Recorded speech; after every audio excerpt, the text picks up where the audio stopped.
안녕하세요. 오늘도 알찬 정보를 전해드리는 방랑정객입니다. 지난 편에서는 경영권 분쟁과 관련된 전반적인 설명을 드렸습니다.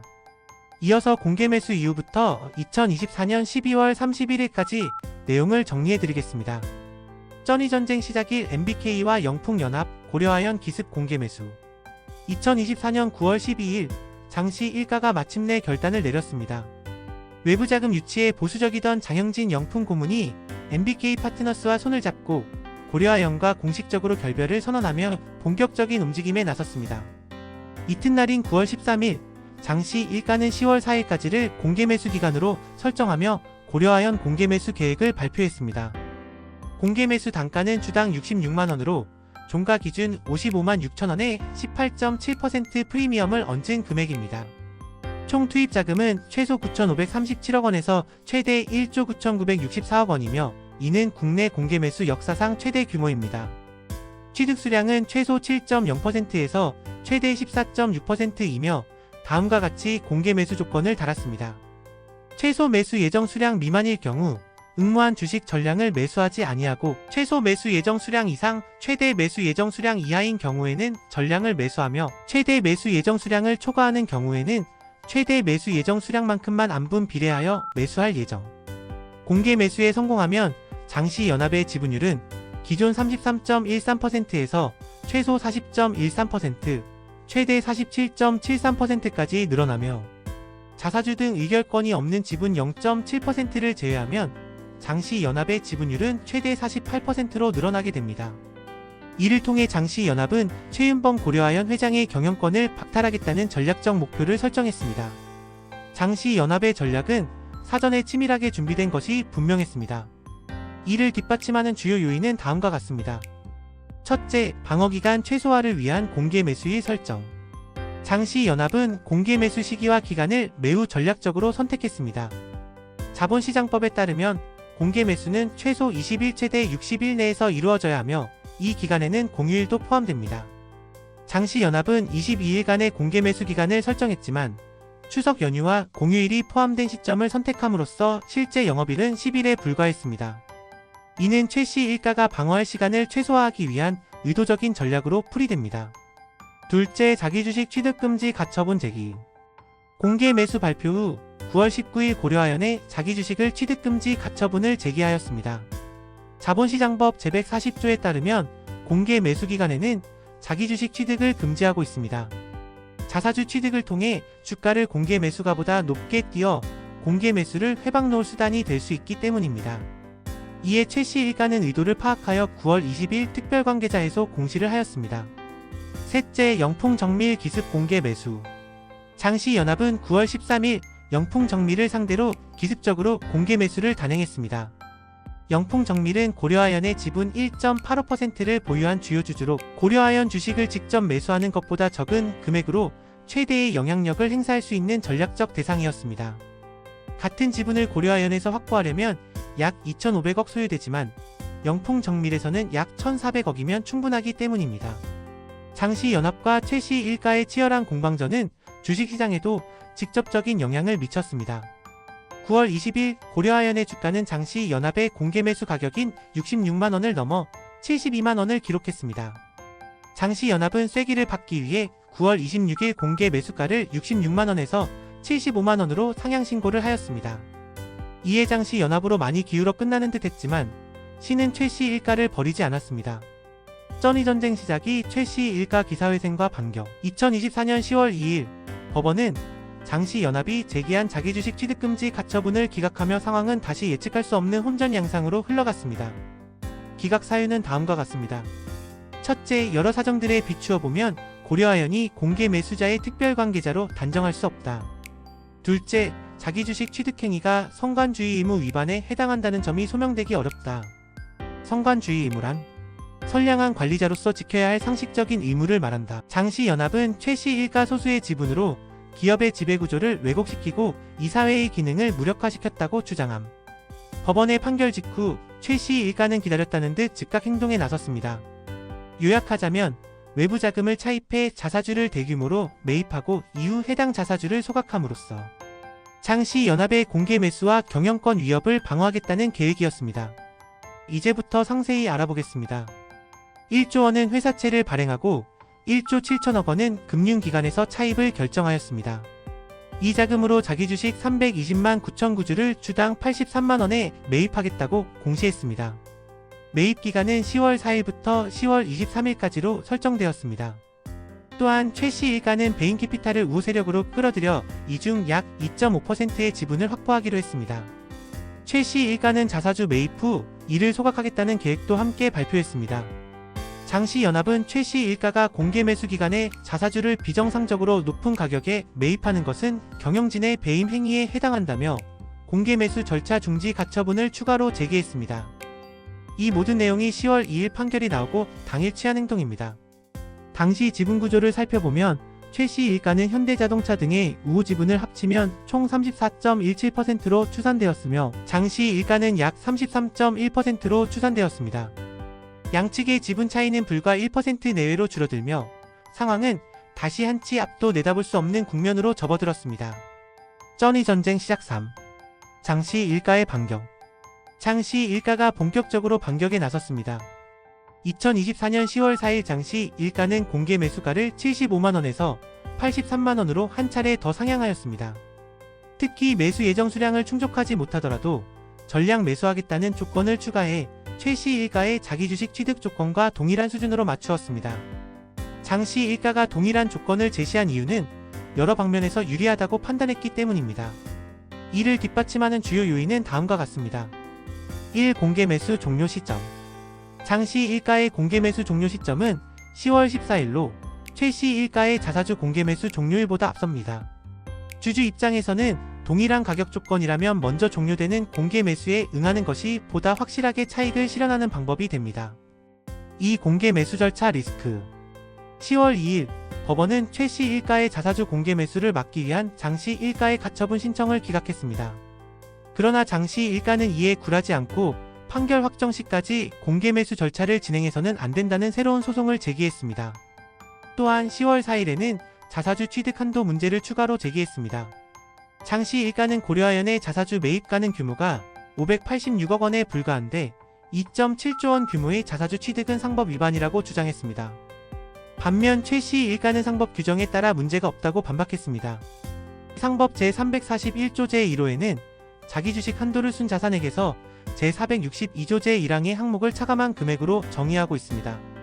장씨 일가는 미래를 위한 이미 준 비금도 차감해야 한다고 주장했으며 최씨 일가는 상법상 명시된 항목만 차감하면 된다며 맞섰습니다.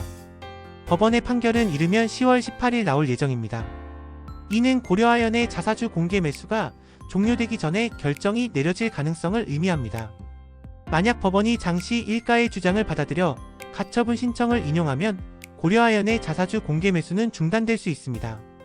따라서 주주 입장에서는 사법 리스크가 있는 고려아연의 공개 매수 대신 장씨 일가의 공개 매수를 선택할 가능성이 높아집니다. 3. 세금 측면에서도 장씨 일가 유리. 자사주 공개 매수에 응할 경우 주주들은 배당소득세를 부담해야 합니다. 반면 장씨 일가의 일반 공개 매수에 응하면 양도소득세를 부담하게 됩니다. 고려아연의 자사주 공개 매수는 주식을 회사에 반환하고 회사 이익을 나눠 갖는 배당 개념입니다. 이는 주권을 양도하는 일반적인 공개 매수와는 다르며 특히 조세피난처에 설립된 해외 기관 투자가들에게 불리합니다. 조세협약에 따라 일반 공개 매수에서는 주식 양도 차익에 대한 세금을 내지 않지만 배당소득에는 5%에서 16.5%의 법인소득세를 납부해야 하기 때문입니다. 이러한 이유로 장씨 일가의 공개 매수는 주주들에게 매력적인 선택지가 되었고 결국 장씨 일가에게 유리한 국면으로 흐르면서 10월 4일 종가는 77만 6천원을 기록했습니다. 쩌니 전쟁 시작 4. 코너에 몰린 최씨 일가 자기 주식 취득가액 89만원으로 상향. 2024년 10월 11일 코너에 다시 몰린 최씨 일가는 자기 주식 취득가액을 83만원에서 89만원으로 상향을 발표했습니다. 또한 목표 수량도 기존 15%에서 17.5%로 늘려 베인 캐피탈이 확보하는 지분과 합산하여 총 20%의 지분을 확보하려는 계획을 내놓았습니다. 10월 17일 공개 매수 결과 보고서에 따르면 장씨 일가는 고려아연의 지분 5.34%를 추가 확보한 것으로 나타났습니다. 이는 여러 리스크 요인을 고려한 일부 주주들이 장씨 일가를 지지한 결과로 지분 구도는 장씨 일가가 4%가량 앞서는 상황이 되었습니다. 10월 21일에는 논란이 되었던 배당 가능 이익에 관한 판단은 상법상 명확한 규정이 없고 증거가 충분히 소명되지 않았다는 이유로 기각되었습니다. 10월 28일 고려아연은 자기 주식 공개 매수 결과 약 11.26%를 취득했다고 공시했습니다. 이로 인해 양측의 지분 구조는 다시 팽팽해졌습니다. 10월 29일 고려아연은 자사주를 우리사주조합에 넘겨 우호 지분을 확보하려 했으나 대법원이 확정한 배임제 판례에 따라 무산되었습니다. 자사주를 우리사주에 무상으로 넘기거나 처분할 경우 의결권이 부활한다는 점이 문제로 지적되었습니다. 이후 지분 싸움은 장내 매수로 이어졌고 이날 주가는 150만원까지 급등했습니다. 하지만 분위기를 반전할 만한 일이 발생했습니다. 10월 30일 최씨 일가는 주당 67만원의 가격으로 약 2.5조원 규모의 유상증자를 기습 발표했습니다. 이로 인해 주가는 하한가로 추락했습니다. 새로 발행되는 주식의 약 20%는 우리사주조합에 우선 배정되고 나머지 80%는 일반 공모로 진행될 예정이었습니다. 이는 자사주를 우리사주조합에 넘기지 못한 상황에서 방향을 유상증자로 바꾼 것으로 생각됩니다. 유상증자가 성공하면 장시 일가의 의결권 지분율은 43.9%에서 36.4%로 최씨 일가의 지분율은 40.4%에서 33.5%로 희석됩니다.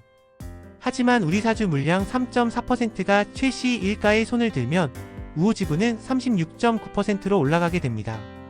그러나 주당 67만원의 발행가는 전날 종가 154만 3천원 대비 약 57% 낮아 주주들의 반발이 이어졌습니다. 고려아연 측은 이는 거래 기준 주가의 30% 할인율을 적용한 가격이라고 설명했지만 설득력은 부족했습니다. 또한 유상증자 청약 한도를 1인당 11만 주로 제한하며 MBK 및 영풍 측의 참여를 차단하려는 의도가 논란이 되었습니다. 이와 관련해 금감원은 유상증자를 부정거래로 판단해 조사에 착수했습니다.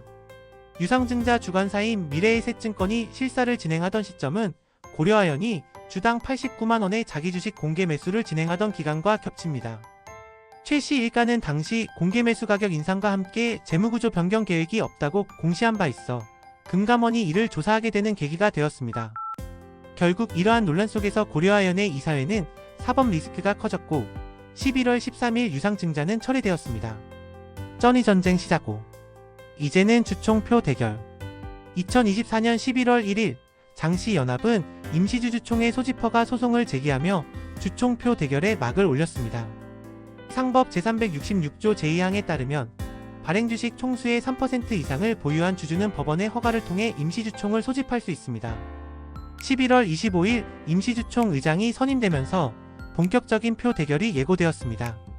이후 11월 26일 최저점을 기록했던 주가는 12월 6일까지 약 92만원에서 240만원으로 수직 상승하였습니다. 이 기간 동안 양측의 지분 매집 움직임이 지속되며 긴장감이 고조되었습니다. 12월 3일 임시주총 일정이 확정되었습니다. 임시주총 일시는 2025년 1월 23일 장시연합과 최씨 일가 간의 경영권 다툼이 극명히 드러날 표 대결이 예정되어 있습니다. 상정된 주요 안건은 다음과 같습니다. 이사 선임의 건, 이사회 장악을 위한 핵심 안건, 집행임원제도 도입을 위한 정관 변경의 건. 집행임원제도란 집행임원제도는 기업의 이사회와 경영진을 분리하여 의사결정과 집행의 효율성을 높이기 위한 제도입니다. 이 제도의 주요 특징은 다음과 같습니다. 장시연합이 이 제도를 도입하려는 이유는 명확합니다. 1. 최씨 일가의 경영권 집중 견제. 2. 외부 투자자 신뢰 회복. 3. 주주가치 극대화가 그 목적입니다. 2024년 12월 24일 임시주주총회 소집 공고에서 상세 의안을 공고했습니다. 먼저 정관 변경에 대해서는 다음과 같습니다. 최씨 일가는 주주 제한을 통해 집중투표제 도입에 대한 정관 정비 의안을 상정했고, 장씨 일가는 집행임원제도 도입을 위한 정관 정비 의안을 상정했습니다. 이외의 기타 내용으로는 액면 분할을 위한 정관 변경의 건과 분기배당 도입에 대한 정비 의안을 상정하였습니다. 집중투표제란 집중투표제는 주주가 자신의 의결권을 특정 이사 후보에게 몰아줄 수 있는 제도로 다음과 같은 특징이 있습니다.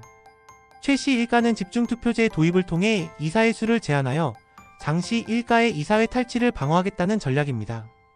이에 따라 제1-1호 의안의 가결 여부에 따라 고려아연의 향후 경영권에 많은 영향을 끼칠 것으로 생각됩니다. 또한 12월 23일 주식 액면 분할에 대한 공시도 진행하였습니다. 보통주 1주를 10주로 쪼개는 액면 분할입니다. 최근 고려아연의 주가와 거래량 부족 등의 문제점을 지적하며 장시 일가가 제안하였습니다. 이에 최종표 대결만 남은 상황으로 양측은 아래와 같이 의견 표명서를 제출하였습니다.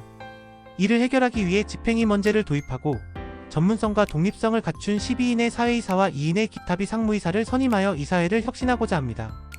최씨 일가를 이에 대해 다음과 같이 반박하였습니다.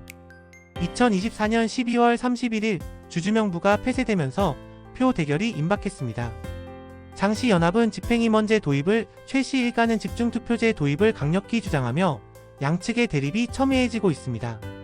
과연 2025년 1월 23일 임시주총에서 최종 승자는 누가 될 것인가? 그 결과는 주총 당일에 밝혀질 것입니다. 이상 방랑정객이었습니다.